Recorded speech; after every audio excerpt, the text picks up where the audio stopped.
Graça e paz, meus irmãos. Como é bom estarmos, mesmo que virtualmente, aqui para adorar o nosso Deus. Eu queria fazer um convite a você. Eu tenho percebido esses últimos domingos o quanto é difícil cultuar em casa por meio da internet. Nós temos muitas distrações. Por isso eu queria pedir que nesse momento você pudesse separar esse tempo para adorar ao Senhor junto com outras pessoas. Que você possa aquietar o seu coração, preparar o seu coração para ouvir, cantar e orar a palavra. E nesse momento eu queria ler junto com os irmãos o Salmo de número 59. Eu queria que você abrisse a sua Bíblia aí na sua casa para fazermos essa leitura juntos.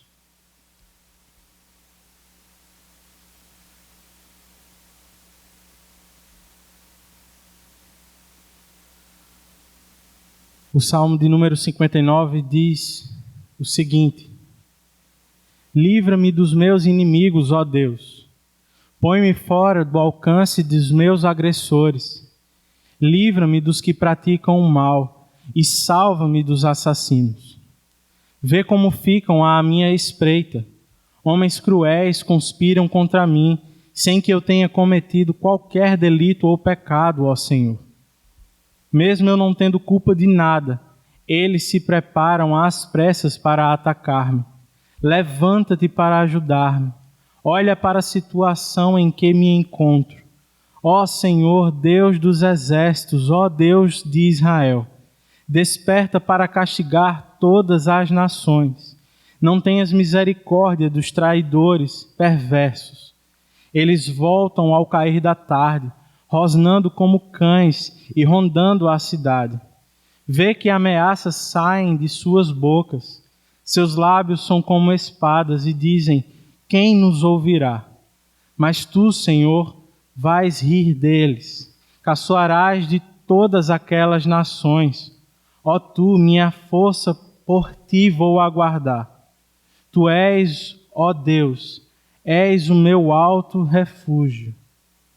O meu Deus fiel virá ao meu encontro e permitirá que eu triunfe sobre os meus inimigos. Mas não mates, ó Senhor, nosso escudo, senão o meu povo o esquecerá. Em teu poder faze-os vaguearem e abate-os. Pelos pecados de suas bocas, pelas palavras de seus lábios, sejam apanhados em seu orgulho, pelas maldições e mentiras que pronunciem. Consome-os em tua ira, consome-os até que não mais existam. Então se saberá até os confins da terra que Deus governa Jacó. Eles voltam ao cair da tarde, rosnando como cães e rondando a cidade. À procura de comida perambulam, e se não ficam satisfeitos, uivam. Mas eu cantarei louvores à tua força. De manhã louvarei a tua fidelidade, pois tu és o meu alto refúgio, abrigo seguro nos tempos difíceis. Ó minha força, canto louvores a ti. Tu és, ó Deus, o meu alto refúgio, o Deus que me ama. Senhor, nós queremos te agradecer pela tua palavra. Queremos agradecer pelo privilégio de sermos o teu povo, de termos a tua revelação para nós. É por isso que nesse momento nós te pedimos que o nosso culto seja agradável a ti, que nós possamos glorificar o teu santo nome em todos os momentos e partes que teremos aqui. Glorifica o teu nome por meio das nossas vidas. Nos conduz por meio do teu Santo Espírito, por meio da tua santa palavra. É isso que te pedimos em nome de Jesus. Amém. Mestre, o mar se revolta e as ondas nos dão pavor. O céu se reveste de trevas, não temos um Salvador. Não se te dá que morramos podes assim dormir. Se a cada momento nos vemos já prestes a submergir, as ondas atendem ao meu mandar. Sossegai, seja o encapelado mar, a ira dos homens, o gênio do mal. Tais águas não podem a nau tragar, que leva ao Senhor, Rei dos céus e mar. Pois todos ouvem o meu mandar. Sossegai, sossegai, convosco estou para vos salvar. Sossegai, Mestre, tão grande tristeza me quer hoje consumir. Na dor que perturba minha alma, te imploro, vem me acudir. De ondas do mal que me encobrem, quem me virá valer? Não tardes, bom mestre, estou quase a perecer. As ondas atendem ao meu mandar. Sossegai, sejam encapelado mar, a ira dos homens, o gênio do mal. Tais águas não podem a nau tragar, que leva ao Senhor, Rei dos céus e mar. Pois todos ouvem o meu mandar. Sossegai, sossegai, convosco estou para vos salvar. Sossegai.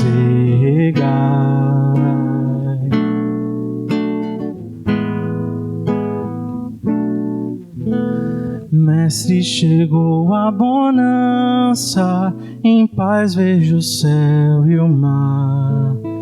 O meu coração goza a calma, que não poderá findar. Firme ao teu lado, ó Mestre, dono da terra e céu, eu hei de chegar bem seguro ao porto, destino meu. As ondas atendem ao meu mandar.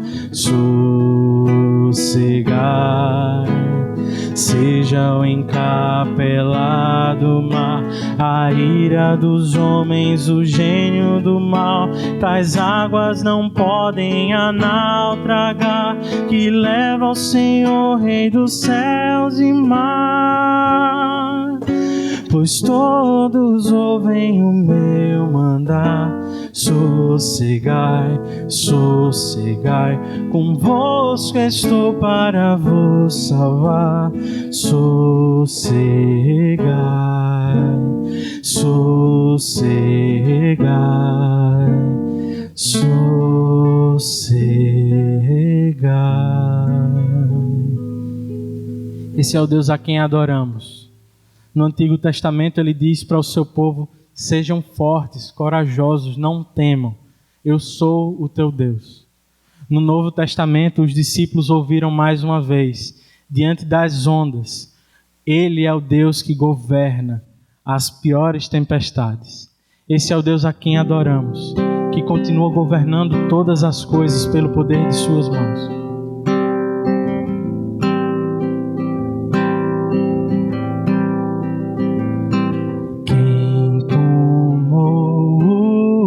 Em suas mãos, quem contou da areia cada grão.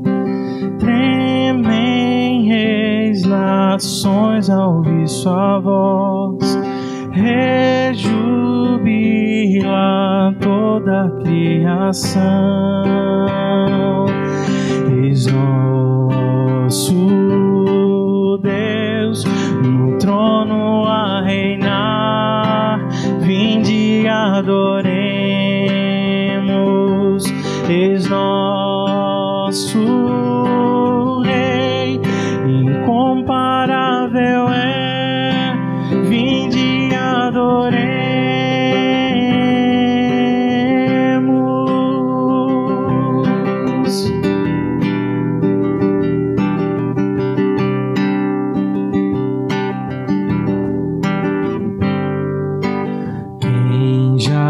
deu conselhos ao Senhor, ao que disse quem se pode opor.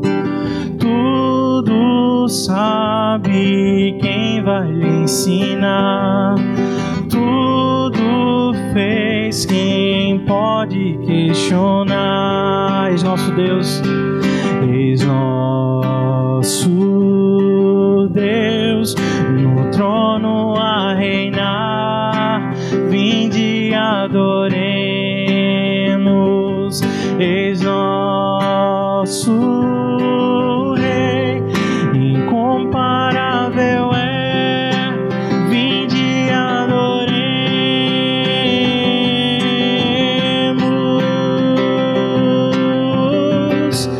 Vinde, adoremos.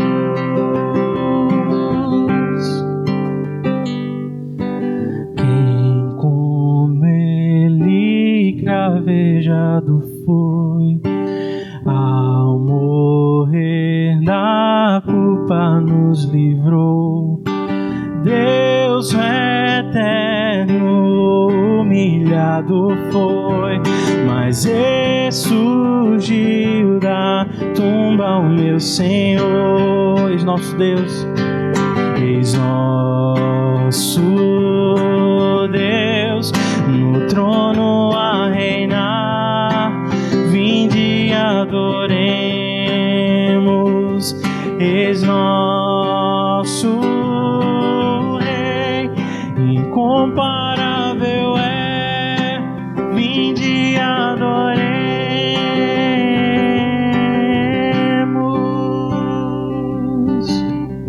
Reinarás para sempre. Reinarás para sempre. Reinarás para sempre. Reinarás para sempre. Reinarás para sempre. Reinarás para sempre. Reinarás para sempre. Reinarás para sempre. Reinarás para sempre. Eis nosso Deus no trono a reinar. Vinde, adoremos. Eis nosso Rei, incomparável és. Vinde, adoremos.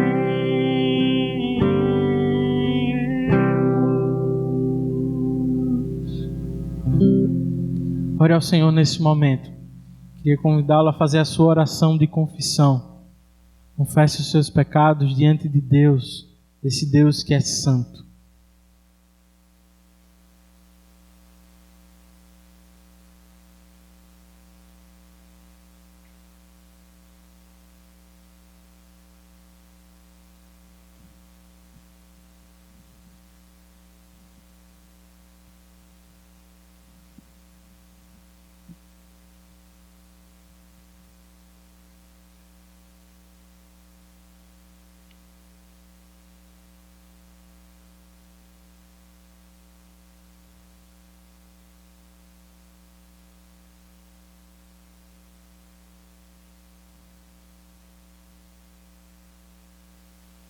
Mas eu cantarei louvores à tua força. De manhã louvarei a tua fidelidade, pois tu és o meu alto refúgio, abrigo seguro nos tempos difíceis.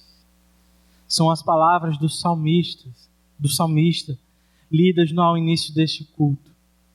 Mas porque és o mesmo ontem, hoje e sempre, são também as nossas palavras, Senhor. Nós te louvamos, pois embora sejamos pecadores, nós somos o teu povo. O Senhor se mantém fiel às promessas que nos foram feitas. e ainda és para nós alto refúgio nos tempos difíceis. Como não te louvaremos, Senhor? Neste momento nós queremos orar em confissão por nossos pecados. Confessamos que em muitos momentos, Senhor, somos muito mais parecidos com Saul, que vez após vez pecou contra o Senhor deliberadamente. Nós conhecemos a Tua palavra, a Tua vontade revelada para nós, mas parecemos temer mais os nossos inimigos do que a Ti. Por isso nós te pedimos, tem misericórdia de nós, Pai. Ajuda-nos a enxergar com clareza a Tua grandeza e majestade. Não nos deixes esquecer a Tua santidade e pureza, Senhor. Nós precisamos temer a Ti e não aos homens, pois é o Senhor quem julgará toda a terra. E um dia todos os reis e poderosos estarão dobrados diante de Ti, o verdadeiro Rei. Nós também queremos Te pedir perdão por não fazer guerra contra o nosso pecado. Nós o tratamos como inofensivo, como se a qualquer momento, por nossa decisão e vontade, pudéssemos nos desfazer dele. Mas, na verdade, o que acontece na maioria das vezes é que acabamos escravizados por ele. Por isso, mais uma vez, nós te suplicamos, tem misericórdia de nós. Nós precisamos da Tua força, Senhor, para lutar. Precisamos da Tua intervenção para nos salvar. E precisamos da Tua graça, Senhor, para viver até o fim. Livra-nos de nossas idolatrias. Sustenta-nos nos Teus caminhos. E livra-nos de sermos tentados a pecar. Oramos gratos, Senhor, por Tua fidelidade, por Teu amor leal, pois é o Senhor que nos diz que, se confessarmos os nossos pecados, Tu és fiel e justo para nos perdoar e nos purificar de toda injustiça. Por isso oramos em nome de Cristo, nosso profeta, sacerdote e rei. Amém.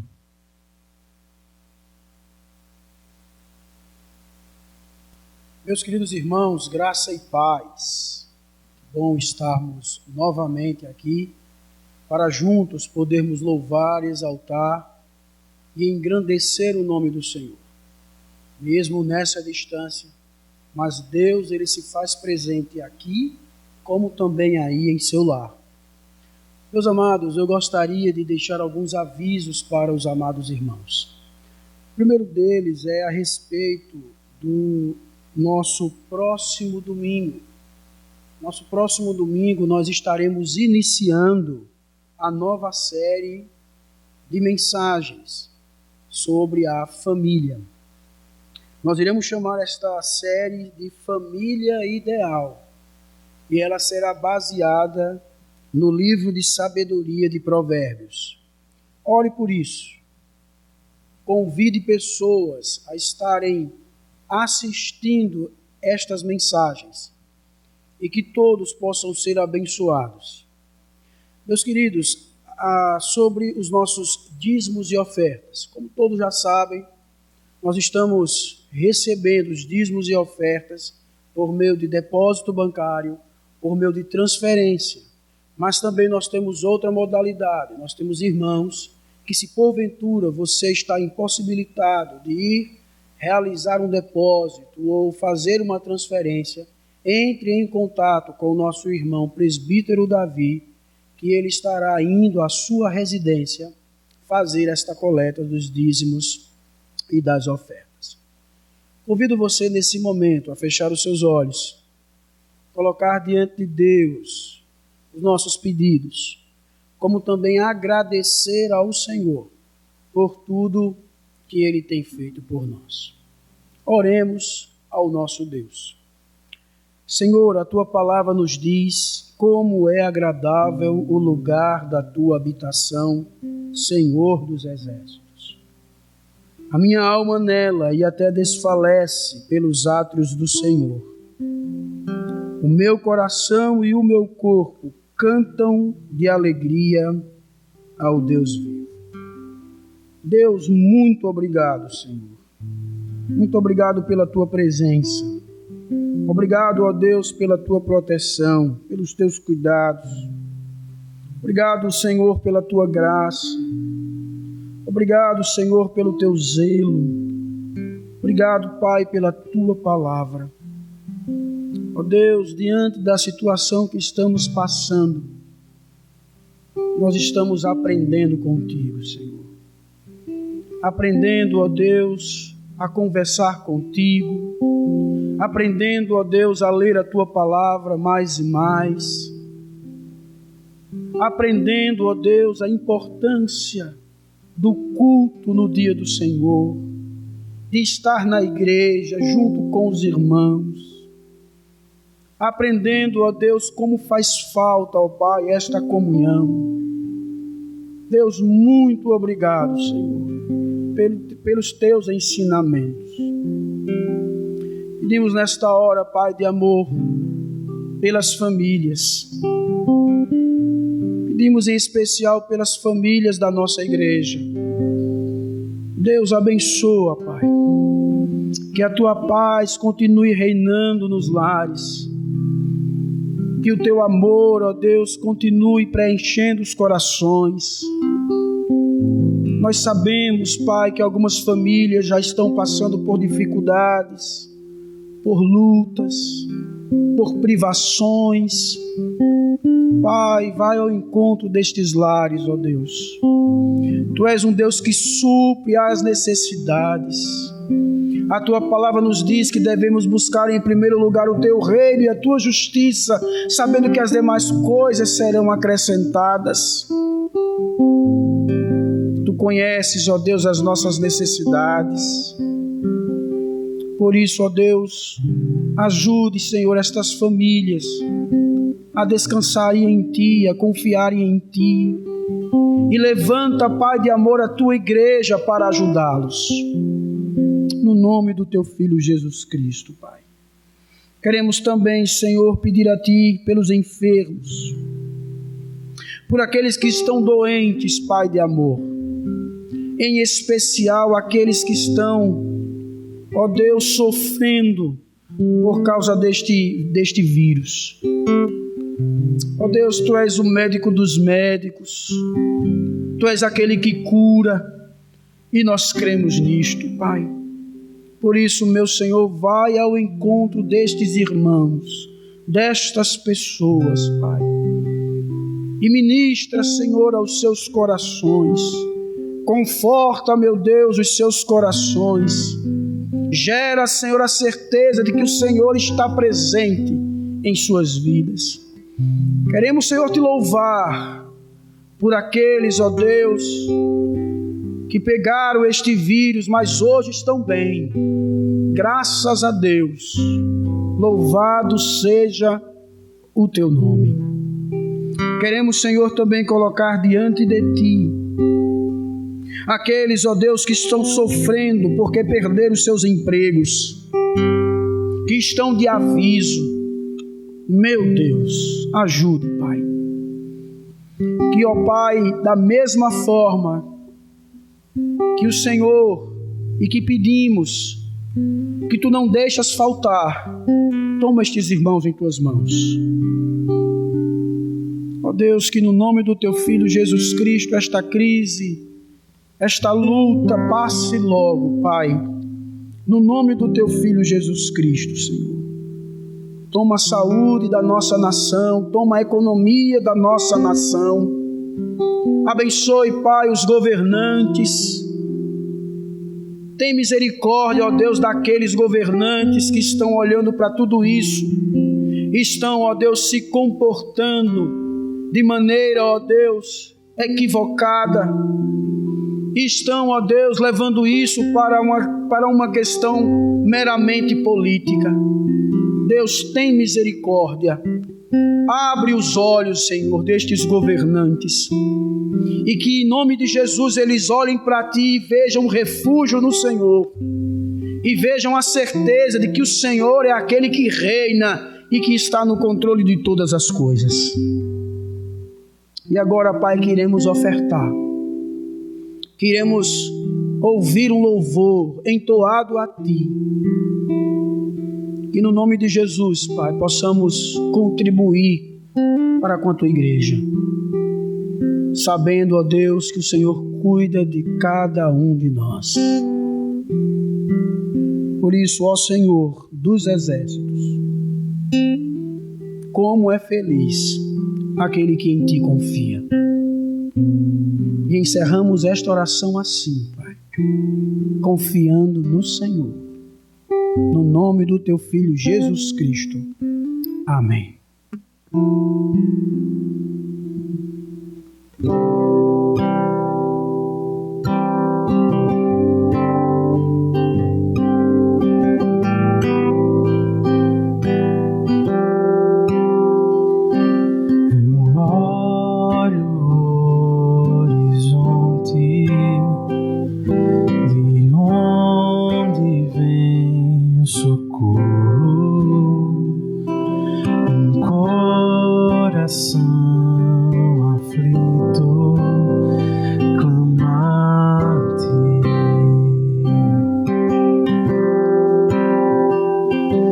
Circunstâncias mudam, futuro tão incerto, as guerras me invadem, e sono tarda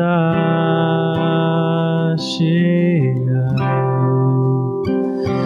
Tu és o Criador,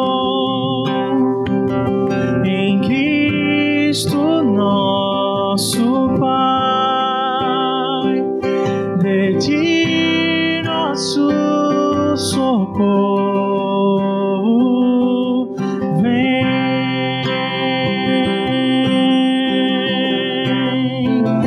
De dia és a sombra, à noite o nosso amparo, enquanto descansamos, estás a trabalhar.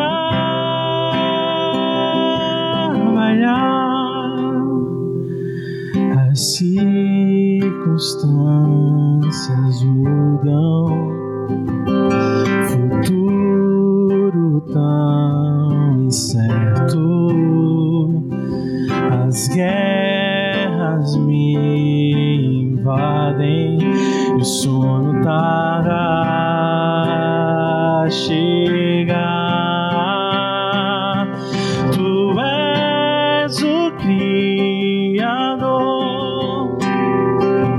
em Cristo nosso Pai, de Ti nosso socorro vem.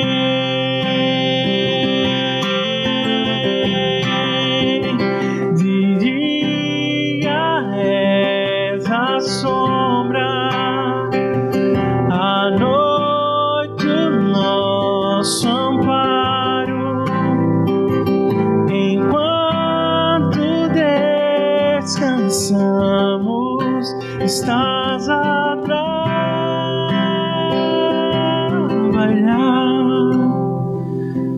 Te louvo, ó Senhor, descanso em Teus braços, como os lírios espero em Ti.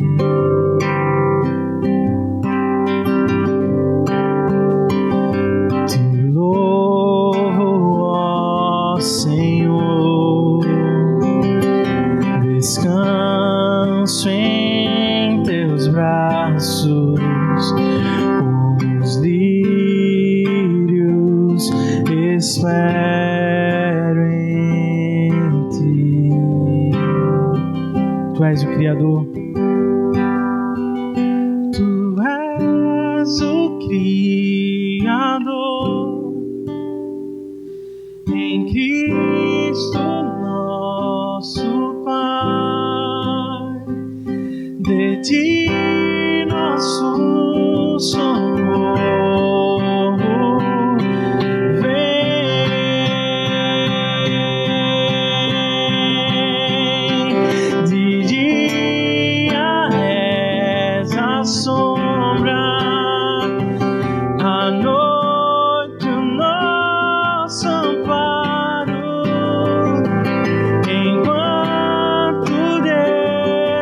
pensamos, estás a trabalhar.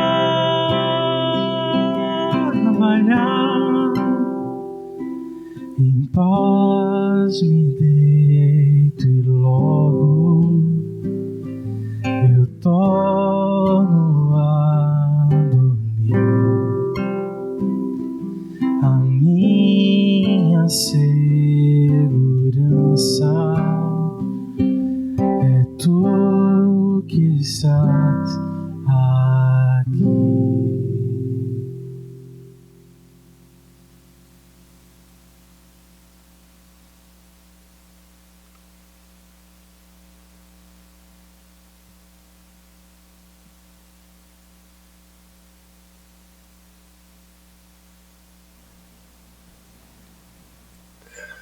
A graça e a paz do nosso Senhor Jesus Cristo. Irmãos, para falar a verdade, o meu coração encontra-se bem dividido. Por um lado, é duro não vê-los aqui, ver os bancos vazios. Por outro lado, é motivo de grande alegria saber que o Senhor nos providencia um meio para que não fiquemos sem o seu culto, sem a palavra proclamada. Queria convidar você aí da sua casa, com a sua família, a abrir a Escritura Sagrada no texto de 1 Samuel, capítulo de número 31. 1 Samuel, capítulo de número 31.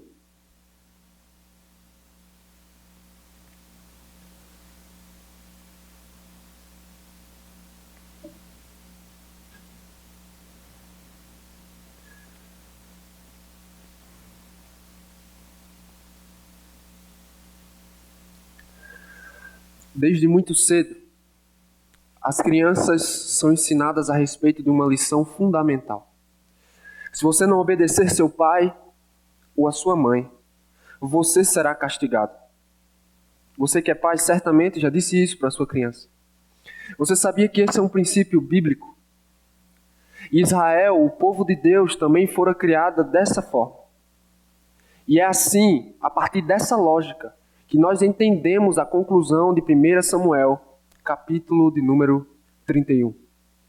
A infidelidade do rei Saul e a sua desobediência custaram caro, não só para ele, mas para o povo de Israel, boa parte da nação de Israel.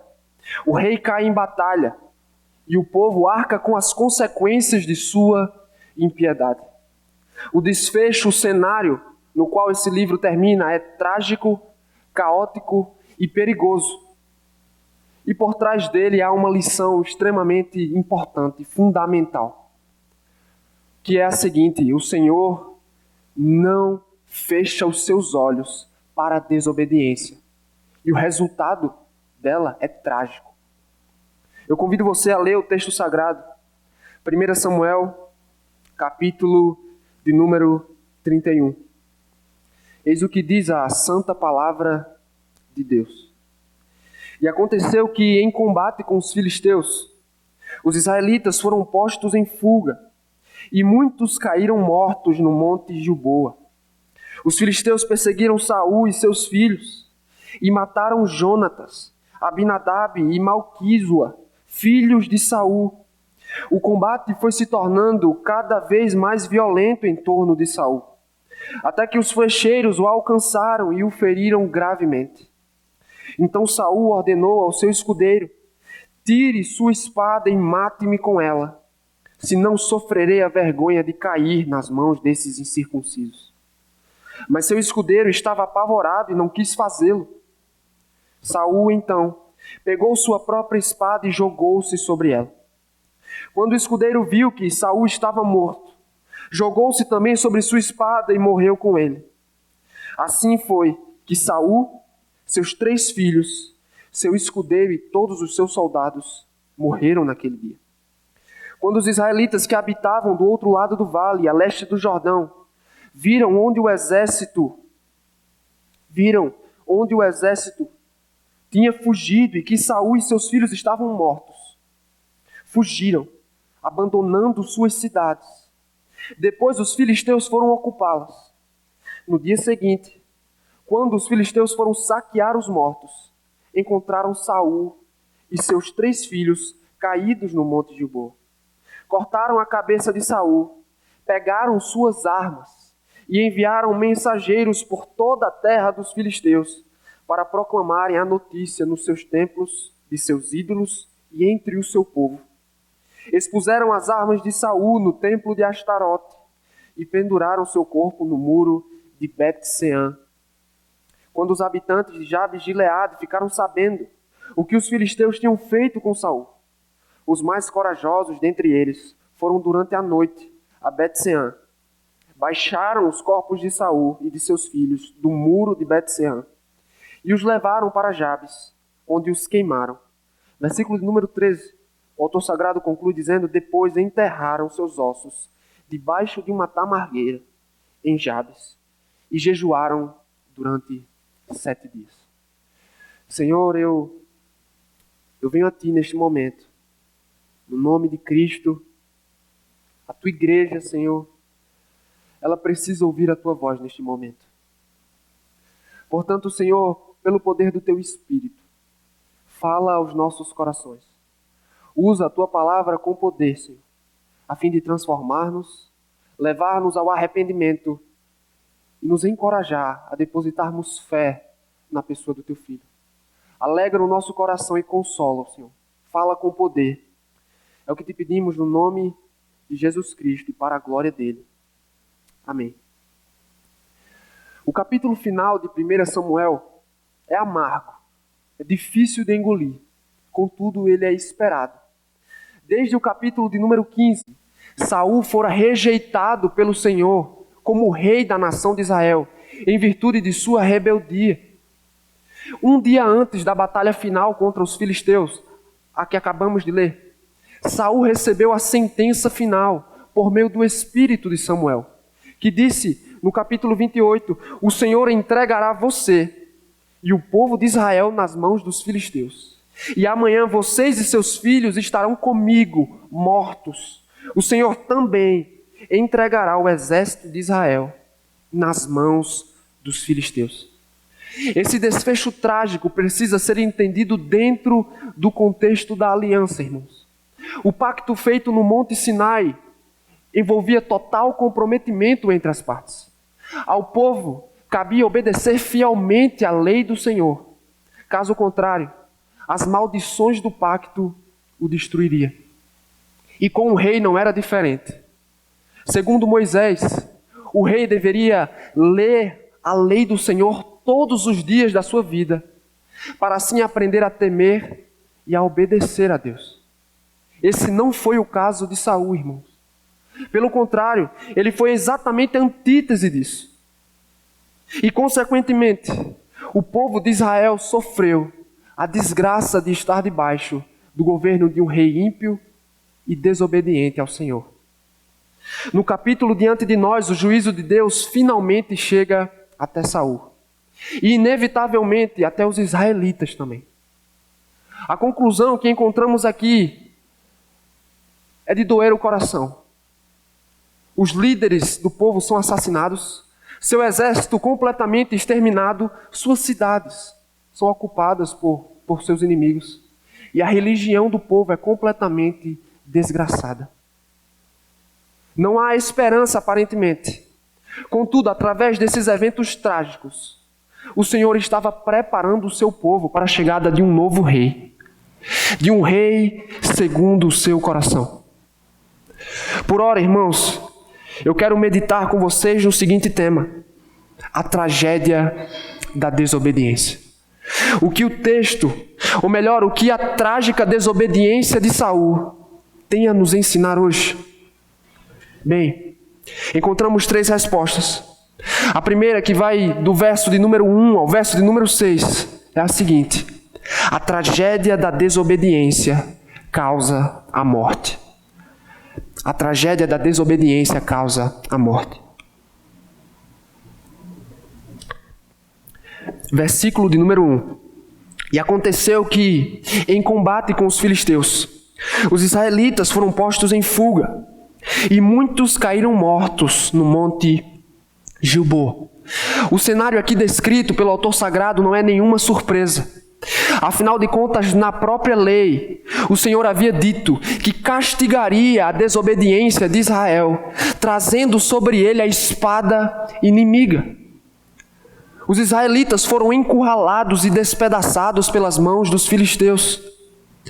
Contudo, para vencer a guerra, é necessário exterminar, derrubar os líderes do exército adversário. Isso explica o verso de número 2. Os filisteus perseguiram Saul e seus filhos e mataram Jonatas, Abinadab e Malquisua, filhos de Saul. Ao longo de toda a narrativa de 1 Samuel, vimos os soldados israelitas, especialmente Jonatas, bravo guerreiro, fiel amigo de Davi, encurralarem e matarem os filisteus. Aqui, porém, de uma forma um tanto irônica, o autor sagrado utiliza a mesma linguagem. Só que dessa vez, os israelitas são encurralados e despedaçados sem misericórdia pela espada inimiga. Mas ainda faltava o principal, irmãos, não era o bastante. Eles tinham de exterminar o rei. Versículo de número 3. O combate foi se tornando cada vez mais violento em torno de Saul, até que os flecheiros o alcançaram e o feriram gravemente. O cerco foi se fechando, irmãos. E o drama atinge o seu clímax quando Saul, apavorado, percebe que não há mais alternativas para sair dali com vida. E diz, no versículo número 4, ao seu escudeiro, ele diz: tire sua espada e mate-me, senão sofrerei a vergonha de cair nas mãos desses incircuncisos. Um comentarista bíblico faz uma observação interessante que nos ajuda a compreender a agonia e o desespero do rei. Ele diz: nessa época, quando reis eram feitos prisioneiros, era normal que fossem mutilados e submetidos a uma série de humilhações. Furar os olhos e cortar os polegares dos prisioneiros eram alguns dos procedimentos cruéis usados. Saul, apavorado, volta-se para o seu escudeiro e pede a ele algo surreal, irmãos. Este, também amedrontado, se recusa a obedecê-lo. E o texto vai nos dizer que Saul afunda a sua própria espada contra o peito. Reis sem consciência de Deus, irmãos, e sem temor dele, produzem súditos à sua semelhança. Por isso não me surpreende que no versículo de número 5, o escudeiro fez exatamente a mesma coisa. Ele pegou sua própria espada e jogou-se sobre ela. Logo em seguida, o autor sagrado conclui dizendo o seguinte, em poucas palavras: assim foi, verso de número 6, que Saul, seus 3 filhos, seu escudeiro e todos os seus soldados morreram naquele dia. Irmãos, o mais espantoso não é o que Saul fez, mas sim o que deixou de fazer. Você percebe que ao longo de todo o texto não há um clamor por auxílio divino. Não há arrependimento algum. Há mais temor no coração do rei pela espada do inimigo do que pelo Senhor. A leitura de Saul dos fatos, dos eventos ali diante dele, era completamente egoísta e desprovida de Deus. Ele estava cego para o óbvio. Deus estava punindo a sua desobediência ali. E por meio da palavra morte e suas variantes, que é usada por 6 vezes ao longo dos 6 versos que lemos, o autor sagrado está nos colocando diante de um princípio fundamental. Deus pune a desobediência com a morte, irmãos. E o castigo, como vimos, não ficou restrito à pessoa do rei. Ele estendeu-se e alcançou aqueles que estavam debaixo do seu domínio, os seus súditos, os seus soldados, o seu povo. Por isso eu preciso perguntá-lo: você vê a severidade com a qual Deus lida com a desobediência e com a nossa rebelião? Desde o princípio tem sido assim, irmãos. A Adão, Deus disse: se comeres do fruto, certamente morrerás. Por meio do profeta Ezequiel, ele disse: aquele que pecar é que morrerá. E o apóstolo Paulo, de maneira muito clara, disse na carta aos Romanos: pois o salário do pecado é a morte. A morte entra no mundo pela via da desobediência, meus irmãos. Sendo assim, não podemos ser negligentes quanto a isso. O momento é de fazer um autoexame, de avaliar e sondar os nossos corações. Por onde começamos? Em primeiro lugar, precisamos nos certificar quanto ao nosso arrependimento.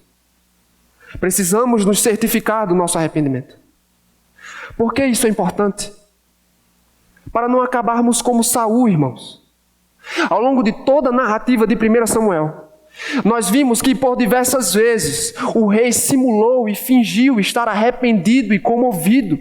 Contudo, não se tratava de nada mais do que remorso. Logo em seguida, o víamos mergulhar de cabeça nos mesmos pecados sem temor algum. Por isso precisamos nos perguntar: o que é o arrependimento para a vida? O que é o verdadeiro arrependimento? O breve catecismo de Westminster responde essa pergunta dizendo: arrependimento para a vida é uma graça salvadora, pela qual o pecador, tendo um verdadeiro sentimento de seu pecado e percepção da misericórdia de Deus em Cristo, se enche de tristeza e horror pelos seus pecados, abandona-os e volta-se para Deus, inteiramente resolvido a prestar-lhe nova obediência. Você percebe como o arrependimento de Saul passou longe disso. Seu lamento era vazio, suas confissões eram enganosas e o seu comportamento o traía. Afinal de contas, a Escritura é clara quando diz: aquele que vive nas trevas não conhece a Deus. Provavelmente Saul sentia-se seguro por pertencer à nação de Israel, por participar dos cultos e das cerimônias, por liderar aquele povo. Ele sentia-se seguro quando na verdade estava em perigo, irmãos. E é exatamente assim que cristãos caem no engano. Quando pensam que a sua frequência no culto, que o seu envolvimento nos trabalhos da juventude, que as suas ofertas, os seus dízimos, as suas orações diárias são garantias de que você de fato mudou e é uma nova criatura. Não se engane, meu irmão. Infelizmente, o inferno estará cheio de pessoas que fizeram muito em nome do Senhor, mas morreram em seus pecados sem verdadeiro arrependimento.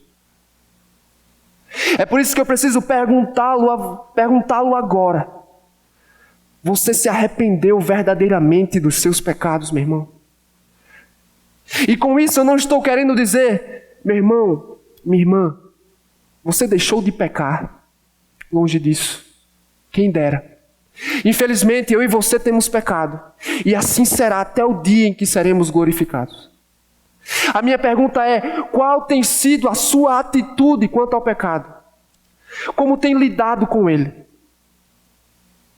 Você tem lutado contra ele? Ou você tem o acariciado? Você o odeia profundamente ou você o encobre? Você tem um desejo ardente de obedecer ao Senhor? Ou a carne inflamada a fim de buscar e de entregar-se ao pecado? Essa é exatamente a diferença, irmãos, entre Saul e Davi. O primeiro morre obstinado, sem arrependimento, endurecido. O segundo, Davi, ora assim quando pecou: tem misericórdia de mim, ó Deus. Purifica-me do meu pecado. Eu sei, meu irmão, isso é obra do alto, mas cabe a você não fechar os seus ouvidos e não endurecer ao coração para o evangelho da graça que é anunciado neste momento. Receba o evangelho, meu irmão, na certeza de que Deus não despreza o quebrantado e o contrito de espírito. Além disso, irmãos, cristãos vivem debaixo do temor do Senhor. Quando Deus apareceu no Monte Sinai por meio de trovões e de nuvens, para anunciar a lei ao seu povo, Moisés volta-se para o povo amedrontado e disse: não tenham medo. Deus veio prová-los para que o temor de Deus esteja em você e os livre de pecar. O sábio em Provérbios disse: o temor do Senhor é o princípio da sabedoria. Não seremos capazes de honrar ao Senhor se nos faltar temor de sua pessoa, irmãos. E com isso eu não quero dizer que você deve viver continuamente perturbado e assustado diante de Deus. Não. O cristianismo não é um filme de terror. João Calvino, porém, ele nos ajuda a entender o que seria temer a Deus. Ele disse: o homem fiel ama a Deus como seu Pai e o teme como seu Senhor. Perceba, mesmo que não existisse inferno, ofender a Deus lhe causaria horror. É assim que vive, meu irmão. É assim que nós vivemos, Igreja de Cristo. Por vezes somos como Saul, irmãos.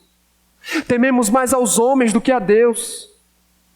Há mais preocupação em nosso coração com o nosso bem-estar e honra do que com a glória de Deus. E veja como Saul acabou. Perceba aonde a falta de temor o levou. Não se esqueça, cristão, os olhos do Senhor estão continuamente sobre você. E isso é motivo suficiente para que você se afaste do mal hoje. É por isso que um casal cristão evita o divórcio, irmãos. Não por receio quanto à reputação da família, mas por temor ao Senhor. É por isso que também um casal de jovens cristãos se recusa a ter relações antes do casamento. Não por conta do escândalo que seria caso descobrissem, mas por temor ao Senhor. Por qual razão um homem cristão se recusa a realizar transações e negócios ilícitos em seu trabalho? Por medo da prisão? De fato. Mas antes de tudo, por temor ao Senhor. Certifique-se de estar crescendo em reverência e em zelo à glória de Deus. E isso afastará os teus pés de pecar contra Ele. É preciso mencionar também o seguinte: não é sábio confiar na sua própria obediência para a salvação. E com isso não há incoerência alguma no meu discurso, irmãos. Afinal de contas, cristãos não obedecem para serem salvos. Cristãos obedecem em gratidão à salvação recebida. Pois, se decidirmos confiar nas nossas obras para a nossa salvação, o nosso destino será o mesmo de Saul, morte e morte eterna. Pois embora a lei seja boa, perfeita e santa, ela não tem condições de nos salvar por conta de nosso pecado. Sendo assim, para aqueles que não a obedecem com perfeição, que não guardam cada detalhe da lei e das ordenanças, o que há é maldição, perdição. Da mesma forma, como em 1 Samuel, os homens pagaram por estar debaixo do reinado de um homem impiedoso. Todo homem, toda mulher está debaixo de dois homens. Ou está debaixo de Adão, ou está debaixo de Cristo. Se decidir confiar nas suas próprias obras, saiba, você está em perigo real de cair para sempre, estando em Adão. A segunda opção seria não confiar nas suas próprias obras para a salvação, na sua própria obediência, e sim na obediência de outro, Cristo Jesus, o segundo Adão. Esteja certo, meu irmão, que se confiar nos merecimentos do Filho de Deus, que segundo a palavra obedeceu com perfeição cada elemento da justiça, cada lei, cada preceito, saiba que Deus irá lhe considerar justo diante dele. Corra aos braços de Cristo, o Rei perfeito que obedece à lei, a fim de encontrar nele salvação e justiça para o bem do teu coração.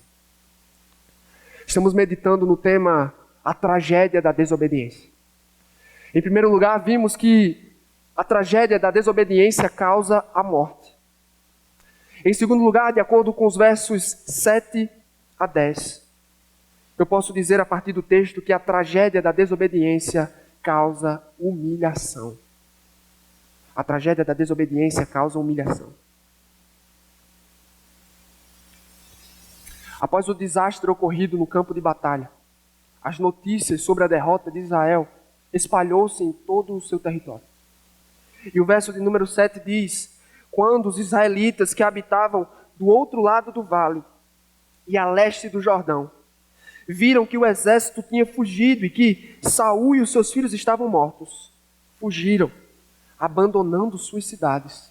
Depois os filisteus foram ocupá-la. As notícias, irmãos, encheram os israelitas que habitavam aquela região de medo, ao ponto de abandonarem as suas cidades sem oferecer qualquer resistência aos filisteus. Isso também estava previsto na lei do Senhor. Em Levítico, capítulo 26, Moisés falou: vocês fugirão, mesmo quando ninguém os estiver perseguindo.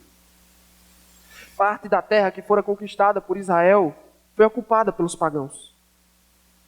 E o autor continua no versículo 8 dizendo: no dia seguinte, os filisteus foram saquear os mortos. Encontraram Saul e seus filhos caídos no monte Gilboa. Cortaram a cabeça de Saul, pegaram suas armas e enviaram mensageiros por toda a terra dos filisteus para proclamarem a notícia nos templos de seus ídolos e entre o seu povo. Após a grande vitória obtida no dia anterior, os filisteus encontraram os corpos de Saul e de seus filhos. E aquilo nada mais era do que a coroa para a sua vitória. Pois não havia nada de mais valioso do que a cabeça de um rei vencido. Irmãos, no capítulo de número 17, nós vemos esse mesmo povo, os filisteus, fugirem, aterrorizados, ao verem Davi segurar a cabeça do gigante Golias. Aqui, porém, nós os vemos ostentando a cabeça e as armas do rei Saul, como emblemas da sua vitória, que seria proclamada em seu próprio território. E note como uma outra versão traduziu o verso de número 9. Ela disse: cortaram a cabeça de Saul e o despojaram de suas armas, enviaram mensageiros pela terra dos filisteus, em redor, perceba, a levar as boas novas à casa dos seus ídolos e entre o povo. E as boas novas, irmãos, o evangelho pregado por esses filisteus dizia o seguinte: Dagom venceu Yahvé. O nosso Deus destruiu o Deus de Israel e seus exércitos. Alegrem-se, pois Dagom saiu vitorioso da batalha. Naquela época, irmãos, campanhas militares não se resumiam apenas a conquistas políticas e territoriais, mas sim, e principalmente, sobre a quem pertencia a supremacia e o poder: a Yahvé, o Senhor de Israel, ou aos deuses pagãos. Assim entendiam os antigos. E foi a partir dessa perspectiva que aconteceram o êxodo do Egito e a conquista da terra prometida. Não foram os homens que venceram e conquistaram por suas próprias mãos. Deus os liderou em batalha. Deus os concedeu conquista. Aqui, porém, nós vemos os filisteus se gloriarem. E o verso de número 10 diz: expuseram as armas de Saul no templo de Astarote e penduraram seu corpo no muro de Bet-Sean, uma cidade pagã, próxima de onde aconteceu a batalha. Perceba, irmãos, que uma das graves consequências da desobediência de Saul e de sua derrota foi a desgraça pública do nome do Senhor. Não só Saul fora desonrado, mas principalmente e especialmente o Deus de Israel. Alguns capítulos atrás, esses ímpios são tomados de temor por conta do poder do Senhor. Aqui, todavia, eles escarnecem e blasfemam contra aquele que é a glória de Israel. Você percebe, meu irmão, como o comportamento rebelde do rei trouxe vergonha ao nome do Senhor? Um comentarista faz uma observação interessante. Ele diz: o reinado de Saul surgiu de uma exigência de Israel de ter um rei para que fosse como todas as nações. O que os israelitas viam como uma solução prática para a sua difícil situação militar foi denunciado por Deus como idolatria. E qual o desfecho dessa história? Israel acabou dominada pelos pagãos por conta de seu pecado. Há um princípio fundamental aqui, irmãos: o pecado e a idolatria podem nos escravizar. Podem nos escravizar. Há um padrão nas Escrituras. O povo peca, entrega-se deliberadamente à prática do pecado. E Deus envia sobre eles uma nação que os escraviza e os atormenta. Jesus Cristo resumiu dizendo: todo aquele que vive pecando é escravo do pecado. Por isso, tome cuidado, meu irmão, com o pecado. Ele não é tão inofensivo quanto você pensa. Um puritano chamado John Owen disse: ceda 1 centímetro ao pecado, e ele ocupará 1 quilômetro no teu coração. Você já ouviu aquelas histórias de pescador? Pois bem, as promessas do pecado são desse tipo. Ele promete prazer, segurança, conforto, consolo, felicidade e reconhecimento. No fim, ele o trai e o acorrenta junto a ele. Tome cuidado com as brechas que tem cedido e as portas que tem aberto para pecar. Satanás é um mentiroso, irmãos. Satanás é um mentiroso e aquilo que é prometido pelo pecado nunca é dado. Portanto, feche os seus olhos, irmãos, para a impureza. Se recuse a pôr os seus olhos naquilo que é impuro, isso não lhe fará bem, como diz o pecado. Minha irmã, tome cuidado com o desejo por ser reconhecido. Isso pode ser uma armadilha. Em todo e qualquer pecado, a intenção de Satanás é muito simples: é prendê-lo e acorrentá-lo a esse pecado para sempre. É atormentá-lo com esse pecado. O que fazemos então, irmãos? Como lidamos com essa difícil situação? Como nos precavemos? Pelo poder do Espírito.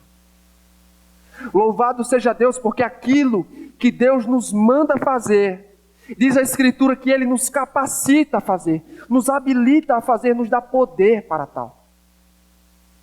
É o poder do Espírito que vai te capacitar a recusar as propostas indecentes e mentirosas do pecado. É o poder do Espírito que vai te capacitar a fazer morrer os feitos do corpo.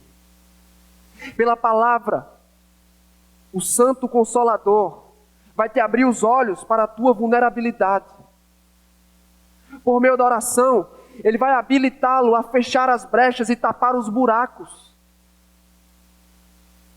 E por meio da palavra da verdade, que tem poder para resgatar o mais cativo dentre os homens, por meio do Evangelho, a palavra da verdade, o Senhor retira para sempre, destrói as correntes e as amarras de Satanás em torno das nossas vidas.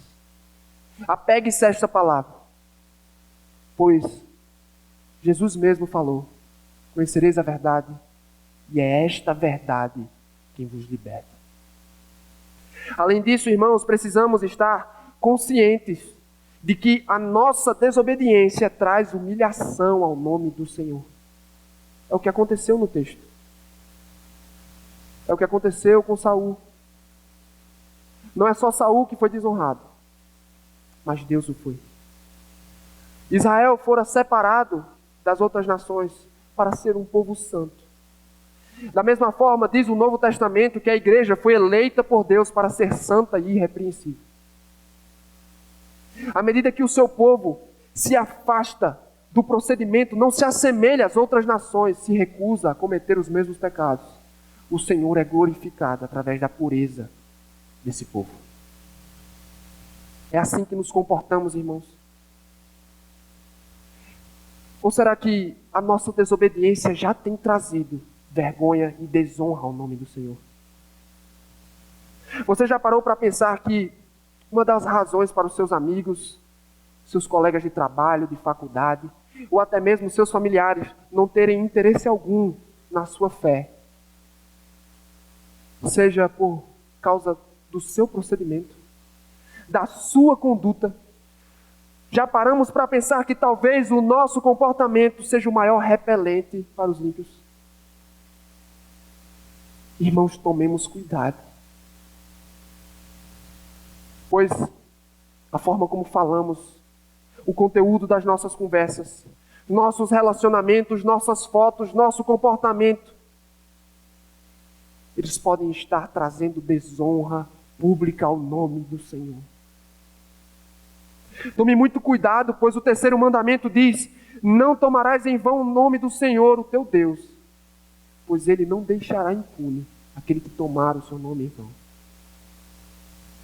Você faz parte do corpo de Cristo. Fazemos parte da igreja de Deus e levamos o seu nome. Portanto, certifique-se de que o seu andar seja piedoso, reverente e santo, para que ao invés de trazermos desonra, vergonha, humilhação, escárnio ao nome do Senhor, venhamos a glorificá-lo, onde quer que estejamos. Estamos meditando, irmãos, do tema a tragédia da desobediência. Vimos em primeiro lugar que a tragédia da desobediência causa morte. Em segundo lugar, causa humilhação. Por fim, de acordo com os versos 11 a 13, eu posso afirmar que a tragédia da desobediência necessita de intervenção divina.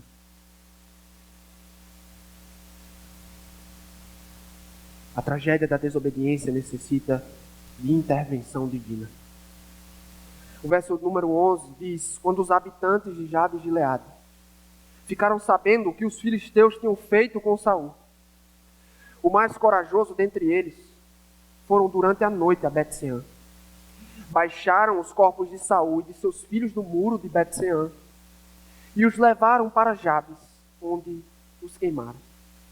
O evangelho filisteu chegou até Jabes de Gileade, uma fortaleza israelita próxima de onde aconteceu a batalha. Ao descobrirem a humilhação a qual os filisteus imporam, colocaram sobre Saul, aqueles homens se organizaram em uma missão de resgate. Mas a pergunta é: será que vale a pena se arriscar por um cadáver? Os levaram aqueles homens a fazerem isso. Primeiro, por gratidão. No capítulo de número 11 de 1 Samuel, nós vemos a libertação da cidade de Jabes de Gileade, das mãos dos amonitas, um dos povos inimigos da nação de Israel. E quem foi o redentor deste povo, irmãos? O próprio rei Saul. Foi Saul quem os libertou das mãos dos inimigos naquela ocasião. E veja só, 40 anos antes, este mesmo rei que no capítulo 31 morre como um suicida e covarde, ele atuou como redentor para aquele povo. Sendo assim, por gratidão e por amor a Saul, os homens se organizaram para tirar os seus corpos, para tirar o corpo de Saul e de seus filhos dali. Mas uma segunda razão seria para dar ao rei um funeral apropriado, e aos seus filhos também.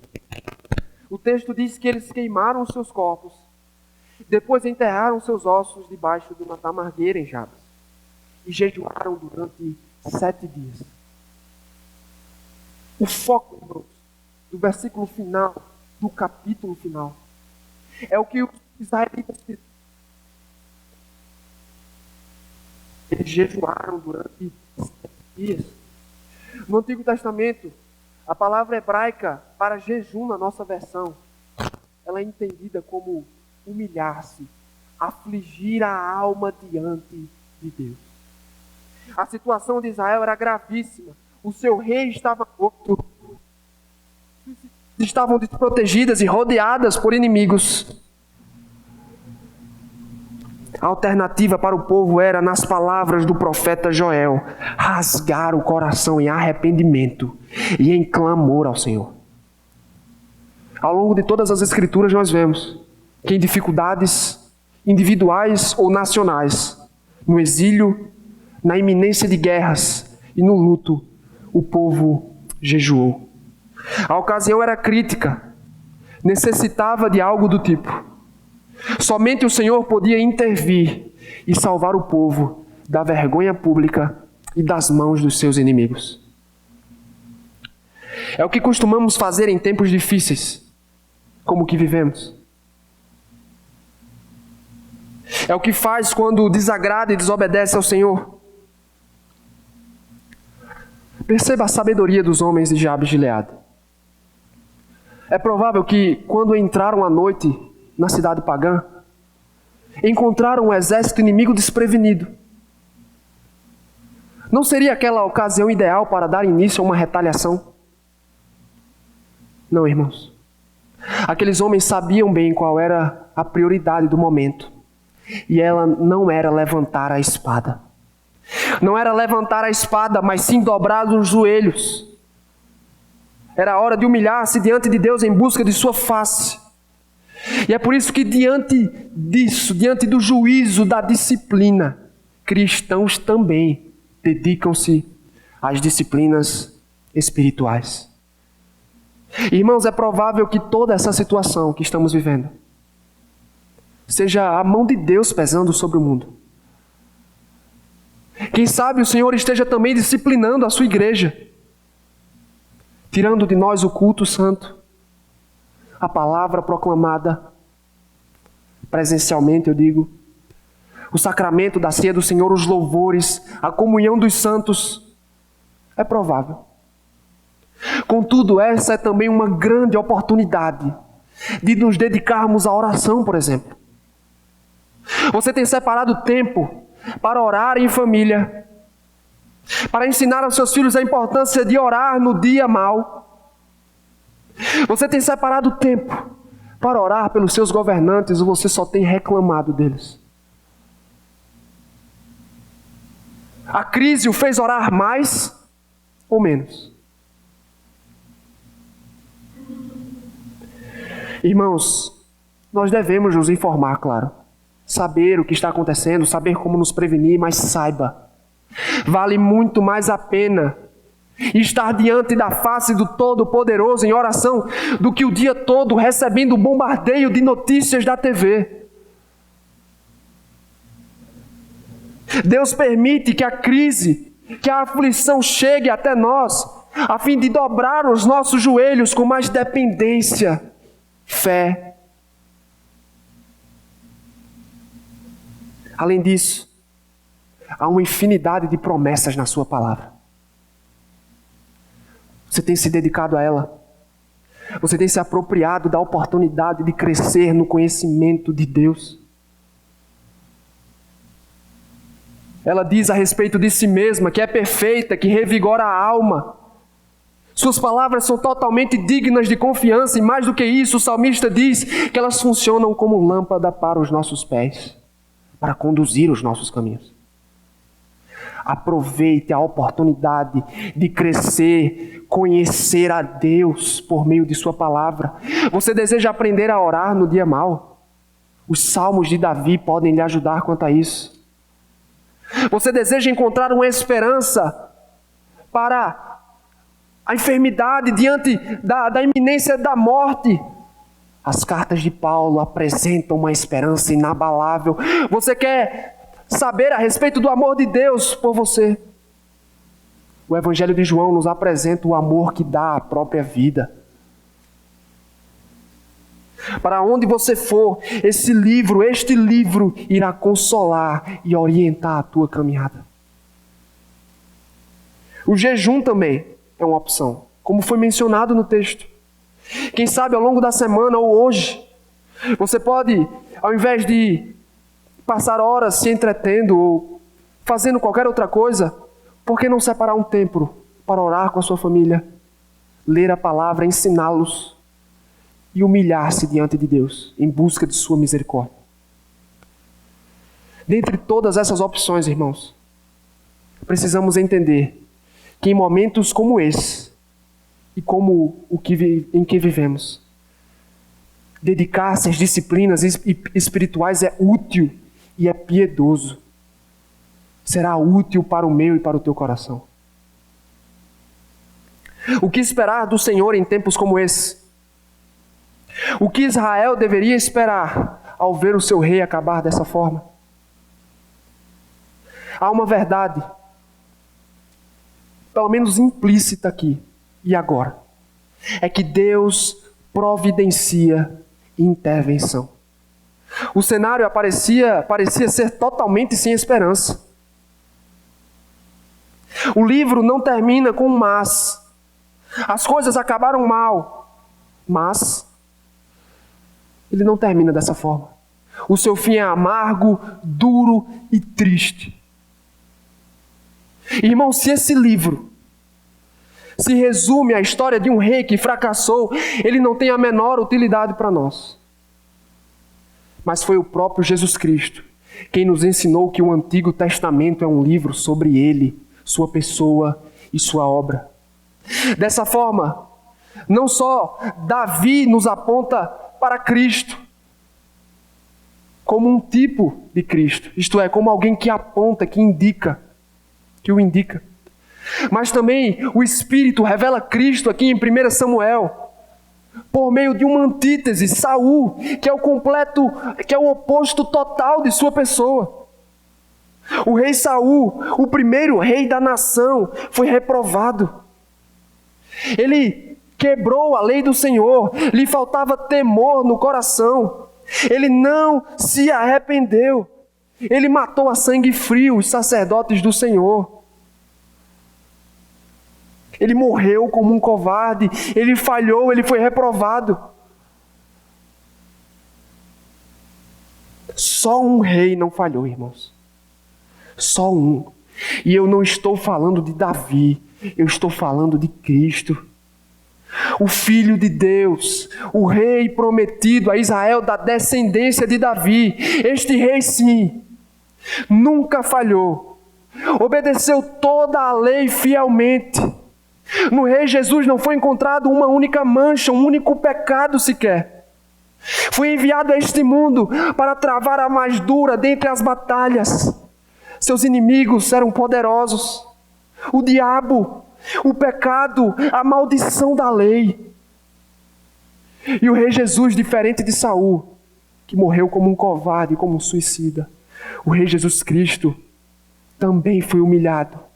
Foi à batalha, mas foi levantado numa cruz. Foi levantado no maldito madeiro. E o testemunho da Bíblia Sagrada é que ali o Senhor castigava o seu Filho no nosso lugar, por conta dos nossos pecados. À semelhança de Saul, o rei Jesus também morreu. Ele foi colocado dentro de um sepulcro, mas diferente daquele. O sepulcro ao terceiro dia estava vazio, meus irmãos. Ele ressuscitou dos mortos. Ele venceu a morte. E veja que ironia. Aquele que foi homicida, que é homicida desde o princípio, o diabo, foi derrotado na morte e na ressurreição de Cristo. Essa é a diferença de todos os outros reis do Antigo Testamento e do rei Jesus. Este pode assegurar à sua igreja vitória final sobre tudo e sobre todos. Os súditos do rei Jesus participam de sua vitória e diz a Escritura que nada mais pode condená-los e separá-los do Senhor. Meu irmão, se você crer no Senhor Jesus, se você pertence a Ele, se está em suas mãos, saiba que nem mesmo a enfermidade, nem mesmo a calamidade que paira sobre nós pode arrancar os privilégios e o amor de Cristo sobre a tua vida. Nada nem ninguém pode afastar, separar, quebrar o vínculo entre a igreja e Cristo. Pois os súditos do Rei Jesus participam de sua vitória, participam do seu triunfo. Nele não há mais condenação sobre nós. Nele foi encontrada a solução para a nossa desobediência. Você deseja participar da vitória do Rei Jesus? Receba este evangelho pregado com fé e com arrependimento. Sim, irmãos, desde cedo, as crianças são ensinadas a respeito da desobediência. Ela não acaba bem. O livro de 1 Samuel dá testemunho disso. Na aliança, o povo tinha a obediência recompensada. Todavia, a desobediência era severamente punida. E é assim que as coisas terminam neste livro, 1 Samuel. Mas não é assim que as coisas terminam neste livro. O livro sobre Cristo. Através dos eventos trágicos, Deus preparou uma transição do fracassado reinado de Saul para o reinado de Davi, o rei segundo o seu coração. E do reinado de Davi para o reinado eterno e perfeito do Messias de Deus, Cristo Jesus, por meio de quem os nossos pecados foram carregados, perdoados, e por meio de quem fomos justificados diante de Deus. Os súditos do Rei Jesus estão seguros nele. A ordem do seu reino não está ameaçada. Ele reina. Que Deus abençoe o teu coração e aplique essa palavra. Amém.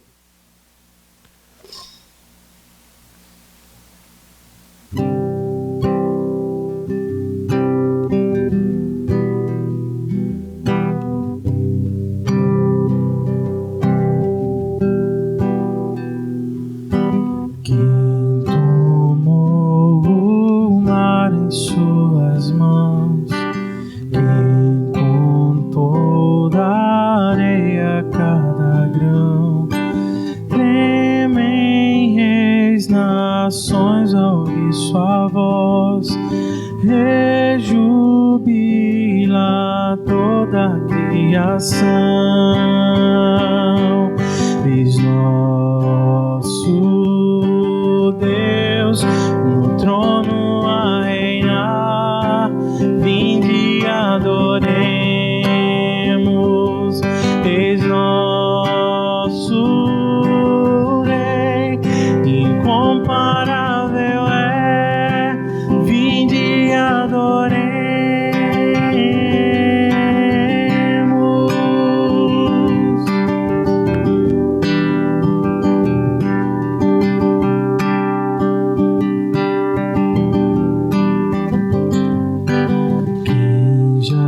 Deu conselhos ao Senhor, ao que disse quem se pode opor, tudo sabe quem vai lhe ensinar, tudo fez quem pode questionar, eis nosso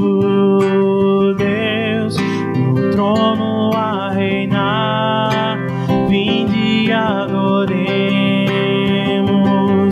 eis nosso Rei, incomparável é, vinde e adoremos,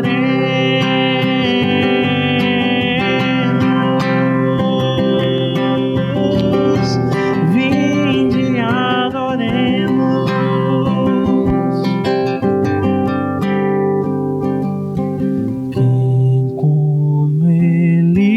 Cravejado foi, ao morrer da culpa nos livrou. Deus eterno, humilhado foi, mas ressurgiu da tumba o meu Senhor. Eis nosso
nosso Deus.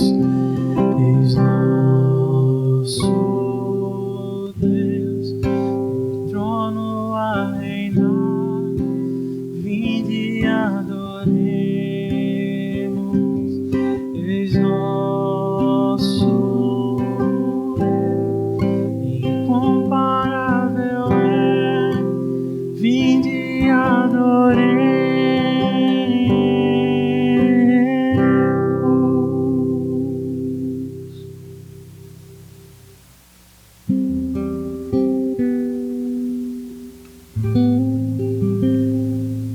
Meus queridos irmãos, chegamos ao término de mais um culto ao nosso Deus. E antes de nós orarmos ao Senhor, agradecendo a Ele por esse momento, eu gostaria que, ao término deste culto, você possa tirar um tempo com a sua família e se certificar a respeito do seu arrependimento, porque, irmãos, a pergunta fica: será que nós temos nos arrependido verdadeiramente? Será que nós estamos temendo ao Senhor?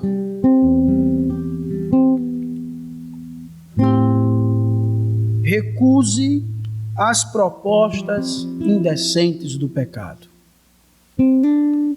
e separe um tempo também com a sua família para buscar ao Senhor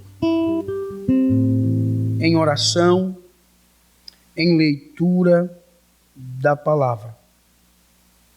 E por fim, aproveite esse tempo para buscar ao Senhor e crescer no Evangelho. Feche seus olhos. Oremos ao nosso Deus nesse momento.